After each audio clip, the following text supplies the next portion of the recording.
భీష్ముడి దృష్టి చాలా విశేషమైనటువంటిది. ఆయనకి అన్నీ తెలుసు, జరగబోతున్నవి, ఎందుకు కృష్ణుడు వచ్చాడు, ఎవరేమిటి, ఇవన్నీ తెలిసిన వాడే. ఇది గుర్తుపెట్టుకుంటే తర్వాత కథలో కూడా మనకు వస్తుంది. భీష్ముని యొక్క వ్యక్తిత్వం ఇక్కడ తెలుస్తారు. ఎప్పుడైతే ఈ మాట అన్నాడో వెంటనే మహా కోపంతో శిశుపాలుడి మాట కోపగించుకుని ముందుకు వచ్చినవాడు భీమసేనుడు. ఎలా వస్తున్నాడంటే తస్య తద్వచనం శ్రుత్వా రూక్షం రూక్షాక్షరం బహుం చుకోప బలినాం శ్రేష్ఠ భీమసేన ప్రతాపవాన్.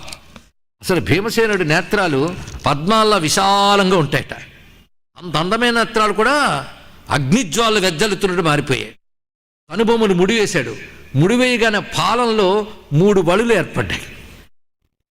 ఒక తరంగాల్లా 3 వచ్చాయి. అంత మహాకోపంగా మీదకు దుముకుతున్నాడు అని రూక్షాక్షర వచనంబులను ఆక్షేపించుచున్న శిశుపాలను చూచి సహింపనోరక భీమసేనుండత రౌద్రాకారంబున అలిగిన. ఎలా ఉన్నాడంటే ప్రకటిత కోప వేగమున పద్మదళాయత నేత్రముల్ భయానకతర లీల దాల్చే అరుణజ్యుతి నుజ్జతమై త్రిశాఖమై భృకుటి లలాట దేశమున పొల్చె త్రికూట తటి త్రిమార్గగాను కృతి ప్రభంజన ప్రియ తనూజున కంతకమూర్తి కచ్చటన్. అంతకమూర్తి ఒక యముని నిలబడ్డాడా అన్నట్లుగా నిలబడి మహాకోపంగా దుముకుతూ వస్తున్నాడు మన శిశుపాలుడి మీదకి.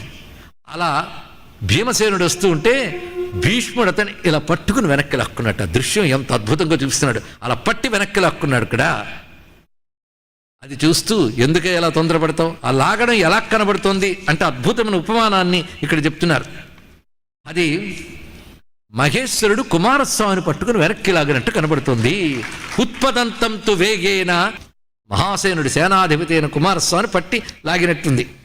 ఆపి నువ్వు తొందరపడుకునైనా నువ్వు చూస్తూ ఉండి, ఇక్కడ ఇప్పుడు ఎవరేమిటో తేలిపోతుందిలే. ఇక్కడ ఒక సింహం ఉంది, అది విజృంభించి లేచిందా ఈ కుక్కలన్నీ ఏమి చేయలేవు, అది చెప్తున్నాను చూడు. పైగా ఇంకా వీళ్ళందరూ కూడా అగ్నిలో మిడతలు దగ్ధమైనట్టు దగ్ధమడు నువ్వు చూస్తావు. ఇది గమనిస్తున్న అంశం. అసలు నీ కథ చెప్తున్నాను విను. అక్కడ ఉన్న వాళ్ళందరూ వింటున్నారు, శిశుపాలుడు కూడా వింటున్నారు. వీడు పుట్టక కథ చెప్తున్నాను విను. వీడు చేది వంశంలో పుట్టాడు. పైగా కృష్ణ పరమాత్మకి మేనత్త శృతిశ్రవ ఉన్నది. ఆమె భర్త దమఘోషుడు. వాళ్ళకు పుట్టినప్పుడు వికారంగా పుట్టాడు. అదేమిటంటే 4 చేతులు ఒకటి ఉన్నాయి, నుదురు కన్నుంది.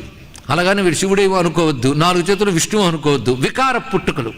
అలాంటి వీడు పుట్టిన వెంటనే వీడు అరుపు కూడా అచ్చం దుర్యోధనుడిలాగే రాసభారావసతం రరాసచ ననాదచ.